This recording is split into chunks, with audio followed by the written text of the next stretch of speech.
দীর্ঘদিন পর দেশের মাটিতে জনপ্রিয় ইসলামী আলোচক ডক্টর মিজানুর রহমান আজহারীর ওয়াজ মাহফিল। তার আসার খবরে মানুষের ঢল নেমেছে মাহফিল ময়দানে। লাখো মানুষ যোগ দিয়েছেন মাওলানা মিজানুর রহমান আজহারীর ওয়াজ মাহফিলে। কক্সবাজারের পেকুয়ায় মরহুম মাওলানা শহীদ উল্লাহ স্মৃতি সংসদ ও সমাজ উন্নয়ন পরিষদের যৌথ উদ্যোগে এই মাহফিলে প্রধান বক্তা হিসেবে আলোচনা করবেন তিনি। আয়োজক কমিটি ও প্রশাসন তাফসির ময়দানস্থলে ব্যাপক নিরাপত্তা ব্যবস্থা গ্রহণ করেছে। মিজানুর রহমান আজহারী রাত 8:30 থেকে আলোচনা করবেন বলে আয়োজক কমিটি সূত্রে জানা গেছে। পেকুয়া সমাজ উন্নয়ন পরিষদের প্রধান উপদেষ্টা নিয়ামত উল্লাহ নিজামী বলেন, আজহারী হুজুর সহ জনপ্রিয় ইসলামী আলোচকদের আগমনে ধর্মপ্রাণ মুসল্লিদের ঢল নেমেছে।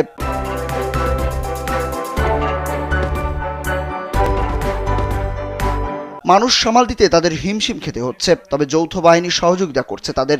আজহারী হুজুর রাত 8:30টায় আলোচনা করবেন বলেও জানান তিনি। মাহফিলে আসা লোকজন জানান, আজহারী হুজুর দীর্ঘ 5 বছর পর কক্সবাজারে ওয়াজ করবেন। হুজুরকে এতদিন মোবাইলে দেখেছেন তারা, আজ বাস্তবে দেখতে এসেছেন।